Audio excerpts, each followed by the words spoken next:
My name is Amelia, and I'm 35 years old. Today, I laid my husband, James, to rest overseas. After 30 sleepless hours of traveling, I finally returned home. Drained of every ounce of strength, I texted my family's group chat. My flight lands at 5 p.m. Can someone pick me up? My brother, Troy, was the first to respond. We are busy. Try Uber. A moment later, my mom added, Why didn't you plan better? With trembling fingers, I forced myself to type, No worries, even as I silently collapsed inside. Little did I realize that within just a few hours, my private heartbreak would turn into the evening's entertainment for my family to watch on the news. Before grief completely rewrote my life, I had what many would call a picture-perfect existence.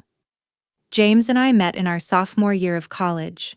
He spilled coffee all over my economics textbook, insisted on replacing it, and somehow turned that little disaster into a dinner date. After graduation, we married and built a beautiful life together in Portland. I worked as a marketing director, while James thrived as a software engineer. We lived in a cozy 2-story house with a garden I poured my heart into every spring. James always joked that my tomatoes could win blue ribbons at the state fair if I ever entered them. 10 years of marriage passed like a dream.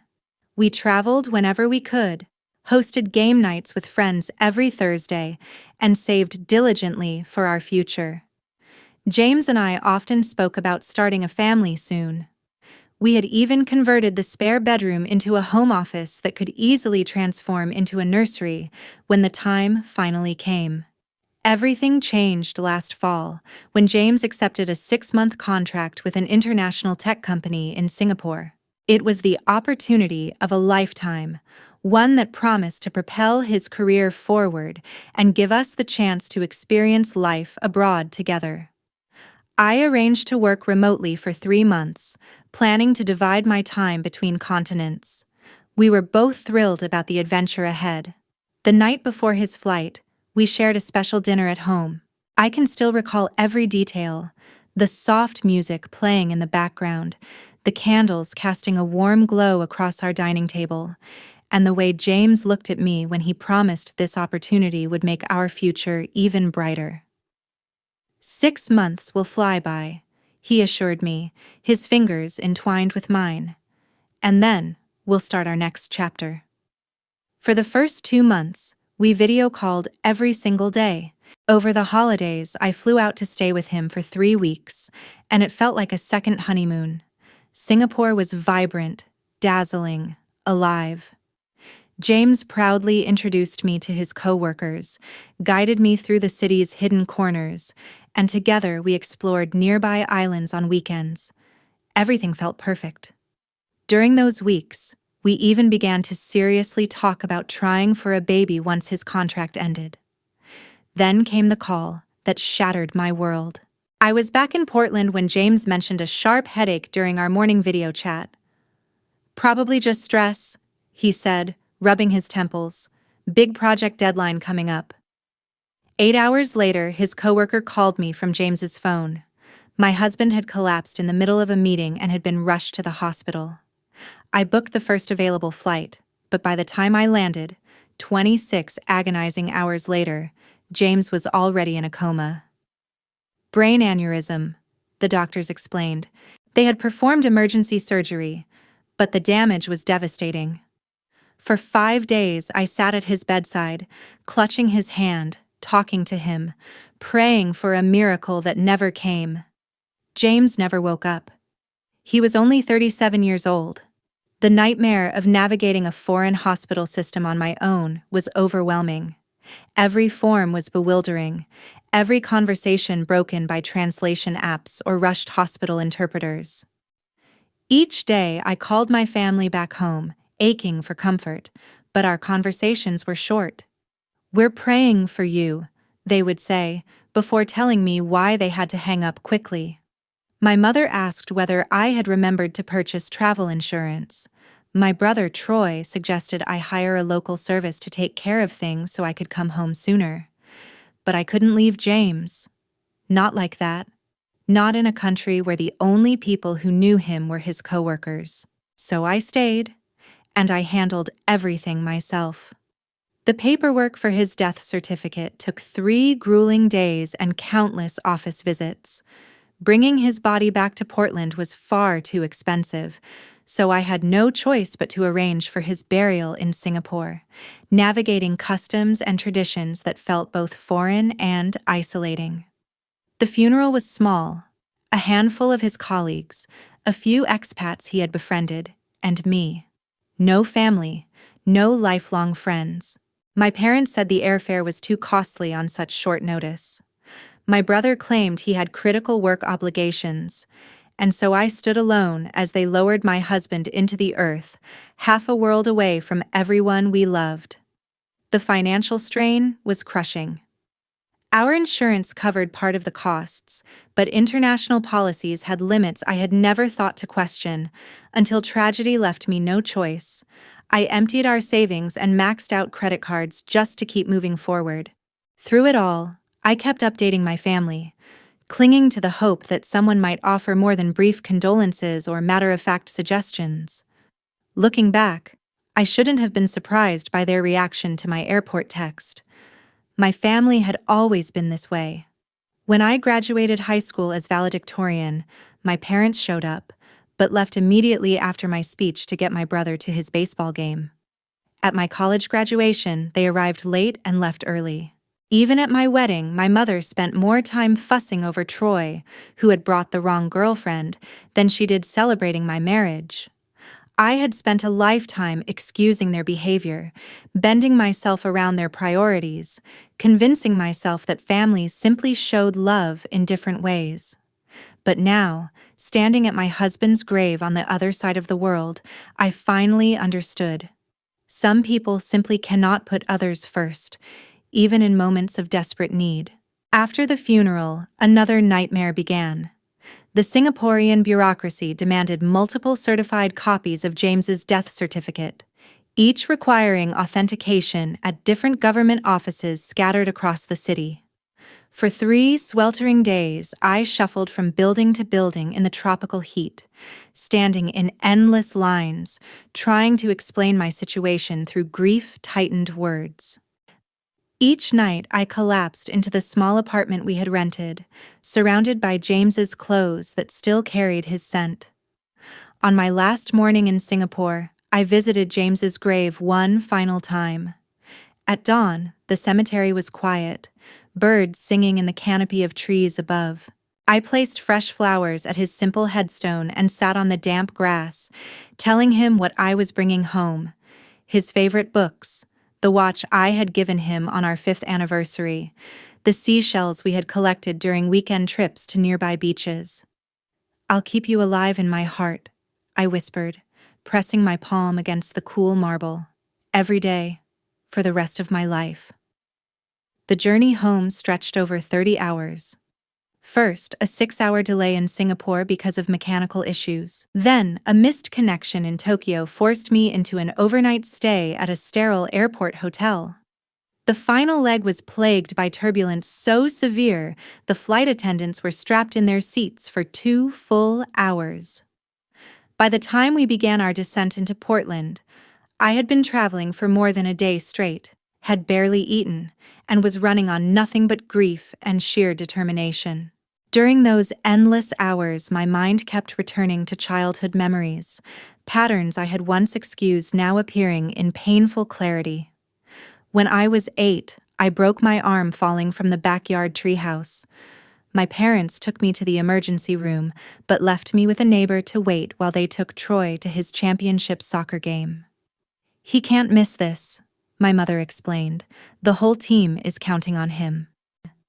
When I earned a scholarship to my dream college, my father's first question was whether it would cost them anything. "Troy has expensive sports camps that summer," he reminded me. "College was your choice, so you should handle the finances." I worked 2 jobs between classes while Troy attended an out-of-state university fully funded by our parents. On my wedding day, my mother criticized my dress as impractical, and my father complained about the cost of the modest venue. Troy showed up an hour late to the ceremony. James had noticed their behavior but gently encouraged me to focus on our happiness instead. "We can't change them," he said, "but we can choose how much power they have over our joy." Throughout the funeral arrangements in Singapore, I called home almost daily. Most calls went to voicemail. When someone did answer, conversations were short and centered on when I would return, rather than how I was coping. My mother suggested I was dwelling on my grief by staying for the funeral instead of having James cremated immediately. Troy asked if James had life insurance before expressing concern about a work presentation he was struggling with. Despite this history, some irrational part of me believed that this tragedy, the absolute worst moment of my life, would finally draw out the compassion I had longed for. Surely they would see the magnitude of my loss and step forward with the support I needed. 3 days before my final flight home, I posted my itinerary in our family group chat. The responses were minimal. Thumbs up emojis from both parents and Troy, asking if I was bringing any souvenirs. I confirmed my arrival time twice more before boarding my last flight, hoping someone would offer to meet me at the airport. No one did, but I tried once more as we touched down on American soil. My brother's "We are busy, try Uber," felt like a physical blow. My mother's "Why didn't you plan better?" made me wonder whether I had ever truly mattered to them at all. In that moment, cramped in an airplane seat between strangers eager to get off the plane, I made a silent promise to James and to myself. This would be the last time I expected water from an empty well. Portland International Airport buzzed with afternoon activity as I moved through customs. The harsh fluorescent lights stabbed at my tired eyes after so many sleepless nights, and every announcement over the PA system made me flinch. I drifted through the crowded terminal on autopilot, my body present, my mind still thousands of miles away with James. At baggage claim, I stood watching suitcases circle endlessly on the conveyor belt. Mine were easy to spot. One large black suitcase with my clothes, and 2 others packed with James's belongings, the things I couldn't bear to leave behind. His favorite sweater, the leather journal I had given him last Christmas, photo albums, the coffee mug he used every morning, fragments of our life together, now reduced to what I could fit into luggage. My phone buzzed with another family chat notification. For a moment, I let myself hope someone had reconsidered. Instead, the messages cut like glass. Troy. "Seriously, sis, we can't rearrange our schedules last minute. This is why planning exists." Mom. "Your father and I have dinner with the Hendersons tonight. We RSVP'd weeks ago." Dad. "The forecast says rain later. Drive carefully when you get home." I stared at the screen, that familiar hollow ache spreading through my chest. Not a single word about how I was doing, not even a question about whether I'd landed safely. No acknowledgement of what I had just endured. I typed back a simple, "No worries, I understand." But I didn't understand at all. How could dinner reservations or social commitments possibly outweigh showing up for your daughter who had just buried her husband alone? The weight of the suitcases nearly buckled me as I hauled them onto a cart. James's possessions felt impossibly heavy, both in my hands and in my heart. As I pushed toward the exit, one of the cart's wheels jammed, sending the top suitcase tumbling to the floor. It burst open, scattering James's clothes across the polished airport tiles. I dropped to my knees, scrambling to gather everything as tears blurred my vision. His blue sweater, his running shoes, the tie he wore to fancy dinners, every item I touched tore open another wave of grief.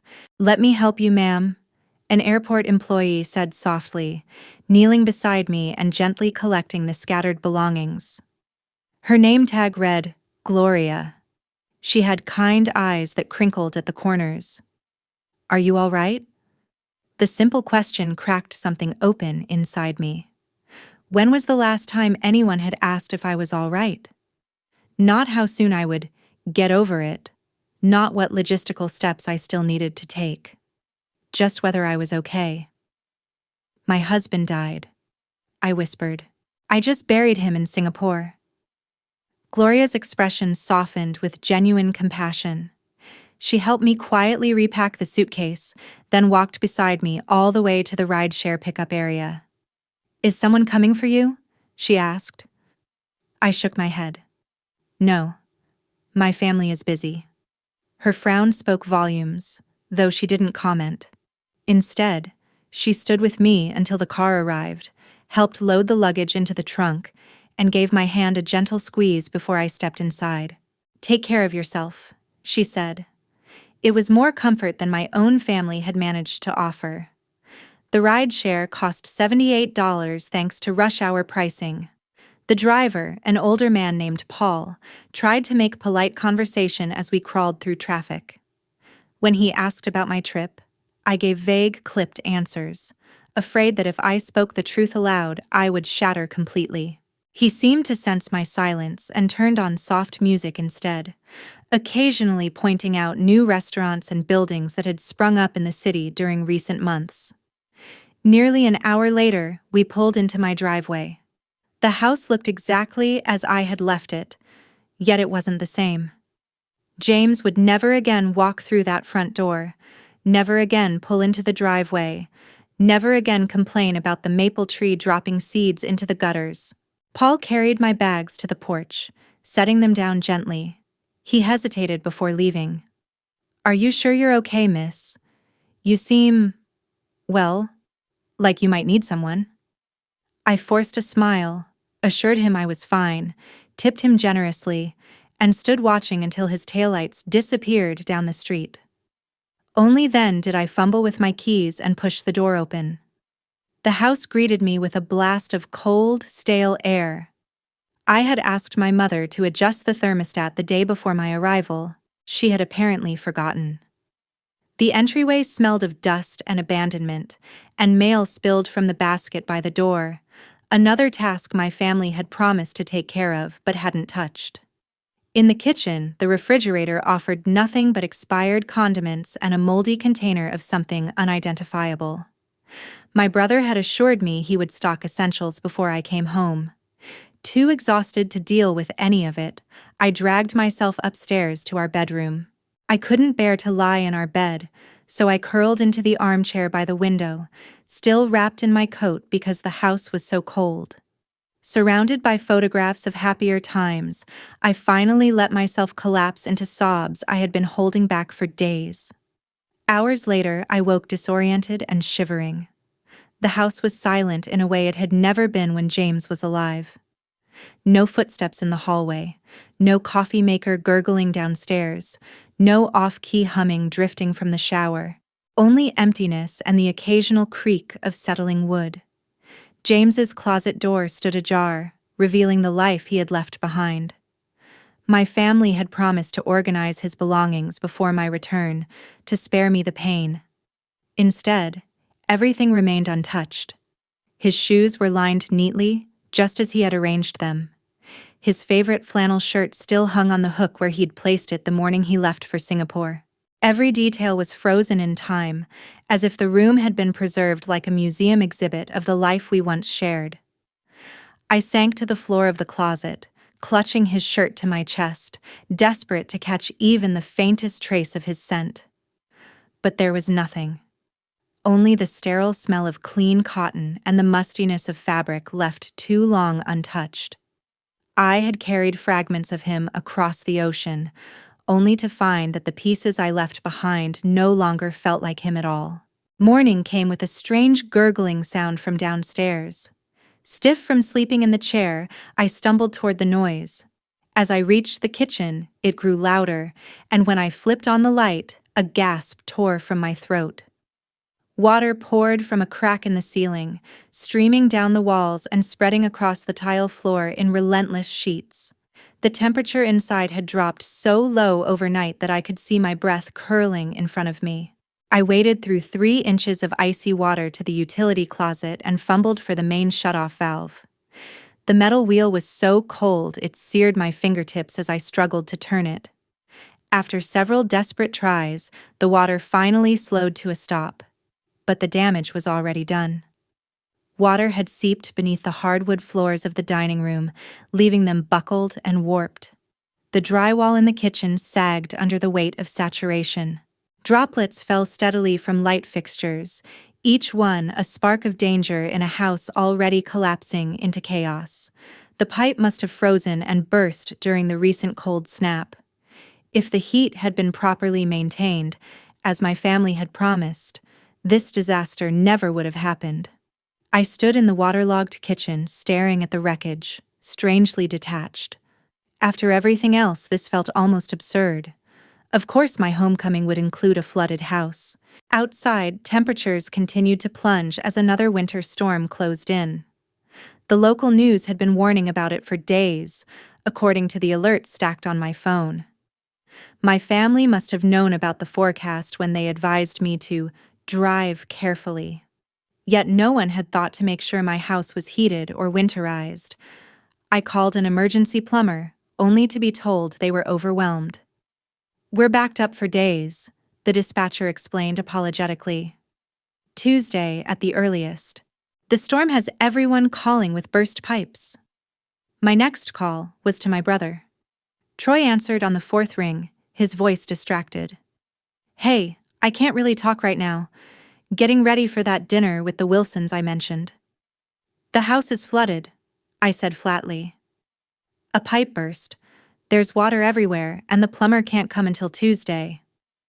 "That sucks," Troy replied, sounding irritated rather than concerned. "Did you try other plumbers? Maybe check Angie's List or something." "Troy, I just got back from burying my husband. I've been traveling for more than a day straight. I can't stay here. There's water in the electrical fixtures and no heat. Could I possibly stay with you until this gets sorted out?" The silence that followed told me everything before he even spoke. "Actually, tonight's really bad timing. Lisa and I have the Wilsons coming over, clients I've been trying to land for months, and our guest room is full of Lisa's crafting supplies right now. Have you called Mom and Dad?" I hung up and dialed my parents. My mother answered with excuses already spilling from her lips. "Oh, honey, you know we would normally say yes, but the bridge club is meeting here tomorrow, and we've spent all day preparing. Plus, your father's back has been acting up. We just can't handle guests right now. What about a hotel? You should have insurance for that sort of thing." By this point, I hadn't eaten a proper meal in more than 24 hours. The international travel, the grief, and now this crisis had stripped me of every reserve. Lightheaded and nauseous, I stumbled through the flooded kitchen in search of anything edible. The power flickered ominously as the storm outside roared louder. At last, I found a forgotten package of stale crackers in a cupboard and ate them mechanically, standing ankle-deep in icy water that had soaked through my shoes and socks. My hands and feet were going numb from the cold, but I couldn't bring myself to care enough to change into dry clothes. Everything felt distant, muted, unimportant. In a final, desperate attempt to fix something, anything, I decided to check the electrical panel in the basement, hoping I could at least restore heat to part of the house. The basement stairs were slick with water, and I gripped the railing as I descended. The musty space was half flooded, water rising to my ankles. I sloshed toward the electrical panel on the far wall, guiding myself with my phone's flashlight. As I reached for the panel door, my foot slid on the wet concrete. I pitched forward, instinctively bracing against the metal box. A violent jolt of electricity shot up my arm and hurled me backward. My head struck something hard, and for an instant, the world went black. When I came to, I was sprawled on the basement floor, shivering violently. My right arm tingled with the aftershock, and something warm trickled down the side of my face. I touched my temple. My fingers came away red. A gash just above my eyebrow throbbed with every heartbeat. I forced myself upright, though dizziness washed over me in waves. The basement seemed to tilt and spin as I staggered toward the stairs. Each step demanded every ounce of concentration I had left. Halfway up, I collapsed onto a step, my vision blurring at the edges. Somehow, I dragged myself the rest of the way and stumbled into the living room before collapsing onto the sofa. The house was colder than ever. I could no longer feel my fingers or toes. A faint, rational corner of my mind recognized the creeping signs of hypothermia, but I was too far gone to summon the strength to care. As I drifted in and out of consciousness, a piercing beeping cut through the fog in my mind. The carbon monoxide detector. Something in the heating system must have failed, damaged by the water or compromised by the storm. The invisible gas was seeping through the house while I lay helpless, my body refusing to respond. My phone sat just inches away on the coffee table, yet it may as well have been miles out of reach. My limbs were heavy, useless. Darkness pressed in at the edges of my vision. In what I thought might be my final moments, a strange calm settled over me. If this was the end, at least I would be with James again. At least the suffering would stop. My last memory before everything slipped away was the pounding of fists against the front door and a voice calling out. Then nothing but blackness. I later learned that Diane Foster, my neighbor from across the street, had noticed water spilling from beneath my front door and running down the porch steps. Alarmed, she had tried calling first, then crossed over to check. When no one answered her knocking but the shrill carbon monoxide alarm wailed inside, she immediately called emergency services. Firefighters forced their way in to find me unconscious on the sofa, the house dangerously cold and saturated with carbon monoxide at levels far beyond safe limits. According to the paramedics who rushed me to Portland General Hospital, I was suffering from moderate hypothermia, carbon monoxide poisoning, a concussion, and the lingering effects of electrical shock.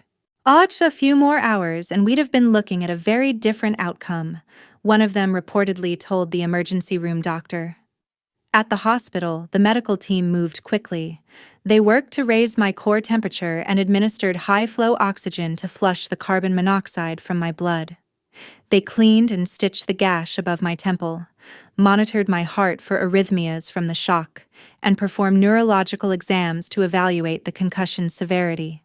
When hospital staff found my passport stamped with recent Singapore entries and noticed the wedding ring still on my finger, a compassionate nurse named Sarah gently asked about my circumstances. In my half-conscious state, I apparently told her everything. James's sudden death, the overseas funeral, my family's indifference to my plea for a ride, and the cold, neglected house I had returned to. Concerned about my lack of a support system, Sarah documented it all carefully in my medical chart. Neither of us knew that a local reporter, Michael Chen, happened to be at the hospital that day, covering storm-related injuries for the evening news. Michael overheard a paramedic discussing my case in the break room. The unlikely chain of events, a newly widowed woman returning from her husband's funeral only to be found near death in her own home, was a story he couldn't ignore. He began piecing together the human angle. Michael interviewed my neighbor Diane, who admitted through tears that she had seen me arrive by rideshare the previous afternoon. She looked exhausted, completely drained, Diane told the camera. I meant to go welcome her back, but with the storm coming, I got busy preparing my own house. I feel terrible now knowing what she was going through alone. He also spoke with the paramedics who had responded to the call. One of them, visibly shaken, mentioned the family group chat still open on my phone when they found me. Here's someone who just lost her husband, asking her family for a simple ride from the airport, and they basically told her to get an Uber. Then she comes home to a house no one had checked on. It's just heartbreaking. By that evening, the story had aired on the local news. Local woman returns from husband's overseas funeral to near tragedy. The segment recounted how I had buried my husband in Singapore, endured over 30 hours of travel, received no support from my family, and nearly died in a preventable household disaster. The story spread quickly online. Screenshots of the text exchange, shared by someone at the hospital, circulated through local community groups before reaching wider platforms. The stark contrast between my quiet request and my family's dismissive responses struck a nerve. The hashtag #YourNoWorries began trending locally, with people sharing their own painful experiences of family neglect in times of need. Local businesses soon joined in. A plumbing company volunteered to repair my pipes free of charge. A restoration service stepped in to handle the water damage. A hotel chain offered me a complimentary 2-week stay while repairs were underway. The outpouring from the community was overwhelming, unexpected kindness from strangers who owed me nothing. That evening, as the 10 o'clock news replayed the footage of flashing emergency lights outside my house, my family saw their private words exposed to the public. According to the night nurse on duty, my brother Troy rushed in first, his face pale. "We just saw the news," he stammered. "They're making it sound like we abandoned you." My mother followed close behind, already bristling. "This is a complete misrepresentation," she insisted to the nurse before even glancing at me. "We had no idea the house was in such condition. Amelia knows we would have helped if we understood the situation." My father lingered by the door, his expression unreadable. Only when the nurse stepped out did he move closer to my bed and ask softly, "Are you going to be okay?" It was the first sincere question any of them had voiced since James died. Within minutes of their arrival, my phone lit up with call after call from extended family and acquaintances who had seen the broadcast. My Aunt Susan reportedly rang my mother directly, demanding to know why no one had gone to the airport. My father's boss sent a text expressing concern and offering help. The carefully curated family image of unity and support was unraveling under public scrutiny. Even as I drifted in and out of uneasy sleep, I could hear them arguing in hushed tones just outside my room about strategy, reputation, and optics. Troy insisted they had to get ahead of the story before it damaged his career. My mother fretted about what her bridge club would think. My father suggested they move me into their house after discharge, not out of compassion but as proof to others that they cared. Not once did I hear words of true remorse or worry for my health. It was all image, all damage control. Even now, they could not see beyond themselves. The next morning, the hospital social worker visited to discuss my discharge plan. She carried with her news that the wave of community support had only grown stronger. A local grief support group had reached out, offering counseling. A meal delivery service had donated 2 weeks of prepared food. Several neighbors had volunteered to help with household tasks while I recovered. "You have options," the social worker assured me. "You don't have to go with your family if that's not what you want." It was the first time anyone had spoken aloud what I had silently wished for years, that I had a choice. I wasn't obligated to accept help laced with guilt, image management, and self-interest simply because it came from blood relatives. As my family hovered in the hallway, eager to execute their damage control plan, I closed my eyes and thought of James. He had always urged me to stand tall with them. "Your worth is not determined by their ability to see it," he used to say. Now, lying in a hospital bed after nearly dying alone in our home, I finally understood. By morning, my condition had stabilized enough for longer stretches of clarity. My hospital room felt crowded, suffocating with my family's presence. They had taken shifts through the night, ensuring someone was always visible by my bedside whenever staff came in. Their performance was flawless, yet hollow. Troy sat hunched over his phone, his thumbs flying. Every few minutes he looked up to ask if I needed anything before diving back into what looked suspiciously like damage control on social media. My mother busied herself by endlessly rearranging the items on my bedside table, filling silence with comments about how this whole thing has been blown completely out of proportion. My father lingered near the window, sighing loudly and checking his watch, as though waiting for a meeting to start. When Dr. Reynolds entered to update me on my condition and discuss my discharge plan. My mother snapped into instant transformation. Her posture straightened, her voice softened, her hand slipped over mine as if we were in a touching family tableau. "We are just so grateful she's all right," she said sweetly. "We'll be taking her home with us." She turned to the doctor with a practiced smile. "Of course. Our family sticks together during difficult times." The doctor nodded professionally as he flipped through my chart. "Mrs. Henderson has experienced significant trauma, both physical and emotional. Her recovery will require rest, proper nutrition, warm surroundings, and minimal stress." He looked directly at me, not my mother, as he continued. "What support system do you have in place, Amelia?" Before I could speak, Troy interjected. "She has us. We're her family. There was just a misunderstanding about her arrival time yesterday, which the media has completely distorted." Dr. Reynolds didn't react, his tone measured. "I see. And will someone be available to stay with her continuously for the next 48 hours? The concussion requires monitoring, and she should not be left alone." "Of course," my mother answered smoothly. "We've already prepared the guest room. I can rearrange my schedule to be home." At that moment, a nurse named Jessica entered with my medication and a breakfast tray. She had been tending to me since early morning, quietly observant of how my family's demeanor shifted whenever staff were present. As she checked my vitals, she leaned closer and asked softly, "Are you comfortable with this plan, Amelia? Because there are alternatives if you need them." My mother stiffened. "Alternatives? She's coming home with her family, where she belongs." Jessica ignored her, keeping her gaze steady on me. "The choice is yours," she said firmly. Something inside me shifted.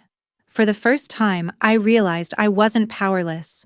The decision didn't have to be about preserving my family's image or protecting their reputations. It could be about what I truly needed. I drew a slow, steady breath.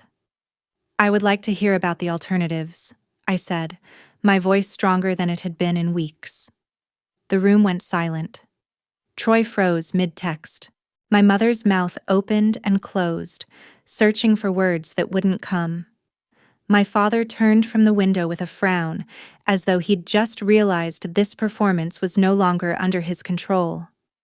"Amelia," my mother finally managed, her voice tight, "you can't be serious. After everything we've done." "What exactly have you done?" The words slipped out before I could reconsider. But once spoken, I didn't want to take them back. "When James was dying, you were too busy to come. When I buried him alone, you said flights were too expensive. When I needed a ride from the airport after 30 hours of travel, you told me to get an Uber. When I called about the burst pipe, you prioritized bridge club and business dinners." My tone was steady, matter of fact, not angry. "So please, tell me what you've done that entitles you to control my recovery now that people are watching." Troy shot to his feet. "That's completely unfair. We didn't know how serious." "You didn't ask," I cut in. "Not once did any of you ask how I was really doing. Not once did you offer genuine help without conditions. You didn't need a news report to know I was grieving and alone. You chose not to see it." My mother's cheeks flushed crimson. "We have always supported you, Amelia. Perhaps not in the exact way you wanted, but families can't drop everything for every crisis. Your expectations are simply unrealistic." "Needing a ride from the airport after burying my husband is an unrealistic expectation?" I asked quietly. Hoping someone might have checked that the heat was working in my house during winter. Was that asking too much? "We're busy people," Troy insisted. "We can't be expected to remember every little detail." "Every little detail?" I repeated, letting the words hang in the air. "Like whether your newly widowed sister might freeze to death in her own home?" At last my father spoke, his voice subdued. "Amelia, we understand you're upset. Grief can make people say things they don't mean. When you're thinking more clearly." "I'm thinking more clearly than I have in years," I interrupted. For the first time, I see our family dynamic without excuses. I see that I've spent my entire life accepting scraps of attention and convincing myself it was a feast. Jessica had remained in the room, quietly arranging my medication. Her calm presence steadied me, giving me the courage to go on. "I don't hate you," I said, meeting each of their eyes in turn. "I don't even blame you for being who you are. But I will no longer pretend that you can give me what I need right now, or that you would, even if you could." "So what are you saying?" my mother demanded. "You'd rather stay with strangers than with your own family?" "I'm saying I choose to prioritize my healing over preserving our family's image. I choose to surround myself with genuine support, not obligation disguised as care." Just then, the social worker, Miss Patel, entered carrying a folder. The room fell silent, my family instantly aware of how continued arguing might look in front of hospital staff. Miss Patel outlined the resources that had been arranged: a 2-week stay at the Riverview Hotel while my home was repaired, prepared meal deliveries, transportation to medical appointments, and a referral to a grief support group meeting twice weekly. "Several neighbors have also volunteered to check in on you," she added, "and the restoration company repairing your house has offered to install a security system with remote monitoring, free of charge, to prevent future emergencies." The contrast was unmistakable, an entire community offering more compassion and care than my own family ever had. "This is ridiculous," my mother muttered. "You're choosing random people over your own blood," Troy sputtered. I turned to him, really looking at him, perhaps for the first time. "I'm choosing kindness over obligation. I'm choosing to value myself enough to accept help that comes without strings or resentment." My mother snapped her purse closed, her movements sharp with indignation. "When you come to your senses, we'll be waiting, but don't expect us to drop everything again when you decide you need us." "That's exactly my point," I said softly. "I never could expect that. And now, I no longer will." As they filed out, my father lingered by the door. For a heartbeat, I thought he might finally speak something true, something that acknowledged the weight of all that had happened. Instead, he only gave a single, unreadable nod before following my mother and brother out of the room. Jessica came to my bedside after they left. "That took incredible courage," she said softly, adjusting my pillows.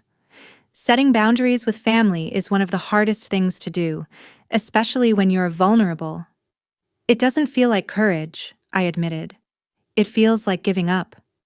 "You're not giving up," she corrected gently. "You're giving yourself permission to heal without carrying their emotional baggage too. There's a big difference." That afternoon, representatives from the community services arrived to finalize my discharge plan. The hotel manager assured me everything was ready for my stay. The restoration company showed me photos of the initial repairs already underway to prevent further damage. The meal service coordinator reviewed dietary preferences and delivery schedules. Each meeting reinforced what Jessica had told me. This wasn't about rejecting family. It was about accepting real support. Support that didn't come with conditions, resentment, or strings attached. It was about recognizing that sometimes the family we're born into simply cannot provide what we need, and that is not our failure. By evening, I was settled into a suite at the Riverview Hotel, overlooking the river that gave the city its name. The room was warm, the bed soft, and the refrigerator stocked with simple, nourishing food. On the desk sat a small potted plant with a card signed by the hospital staff who had cared for me. For the first time since James's death, I felt something other than grief and abandonment. It wasn't happiness, not yet.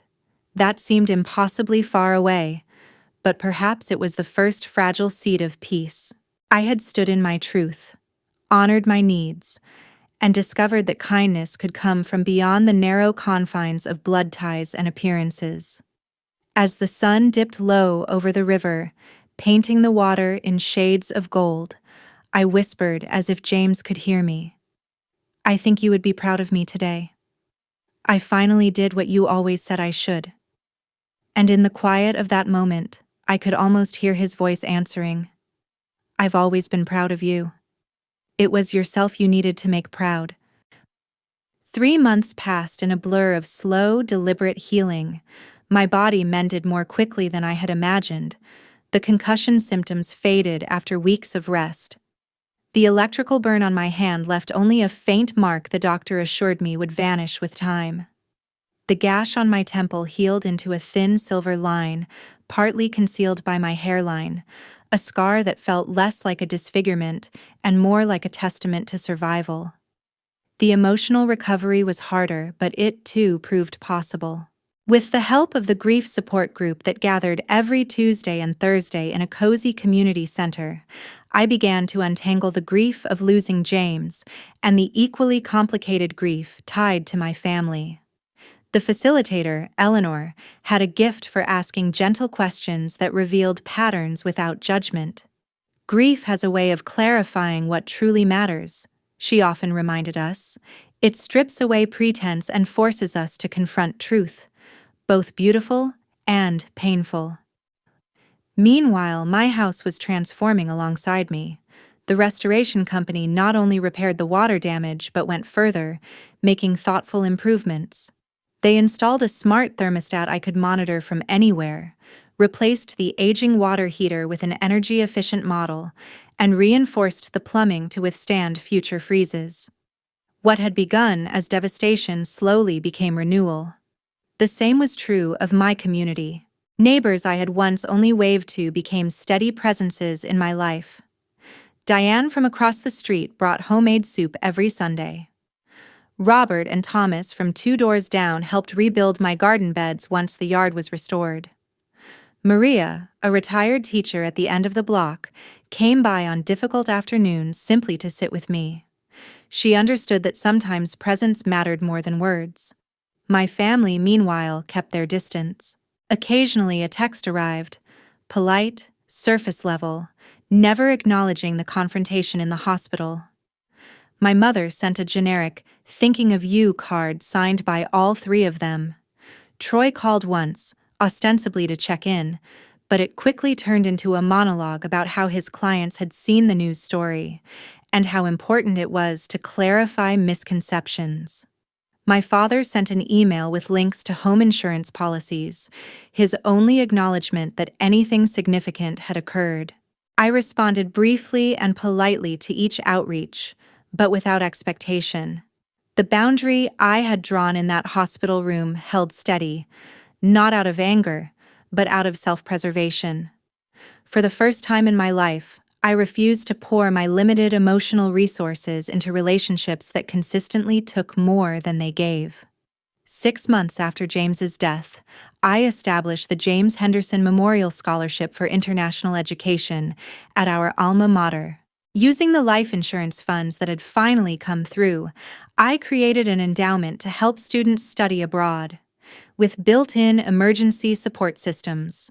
The scholarship specifically covered emergency travel for family members and contingency funds for unexpected crises, the very safety nets I had lacked when everything fell apart halfway around the world. Working on the scholarship details gave me purpose in the darkest hours of grief. Every clause I drafted reflected a lesson carved from pain. Every safeguard symbolized a hardship that future students and their families might be spared. James had always believed in education, in opportunity, in opening doors. This felt like the truest way to honor his memory, by transforming loss into legacy.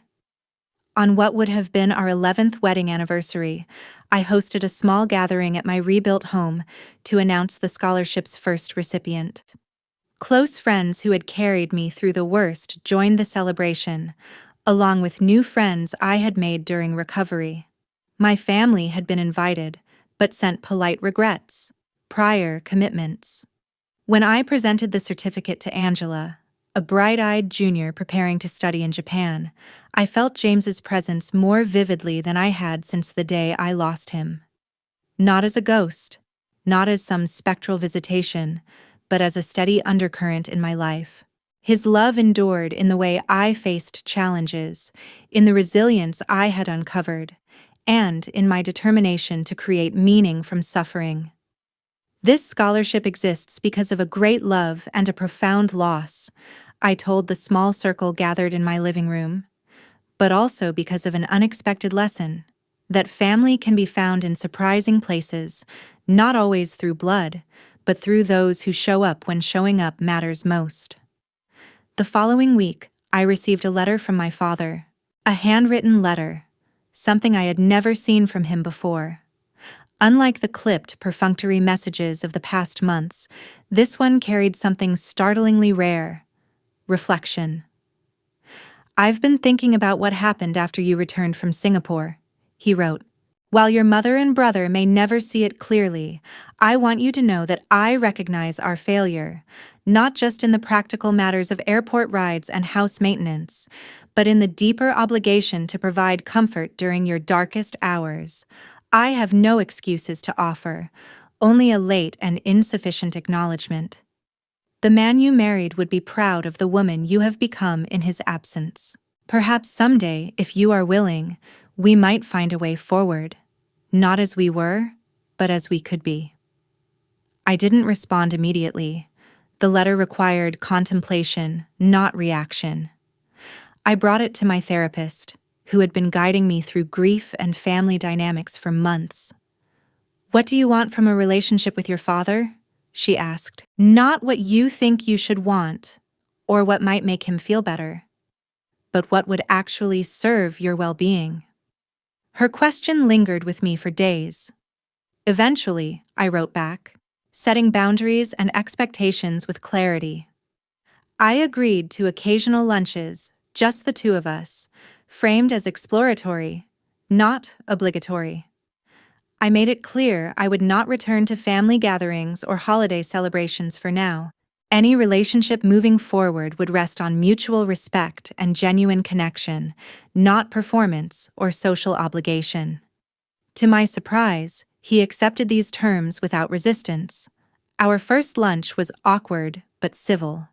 The second, a little easier. By the third, we had settled into a careful rhythm of conversation that acknowledged our history without letting it define us. It was not the intimate father-daughter bond some might imagine, but it was real in a way our earlier relationship had never been. My brother and mother kept their distance. They sent holiday cards or small gifts from time to time, but never addressed the rupture that had led to estrangement. I accepted this as their choice and kept my focus on relationships that nourished me instead of draining me.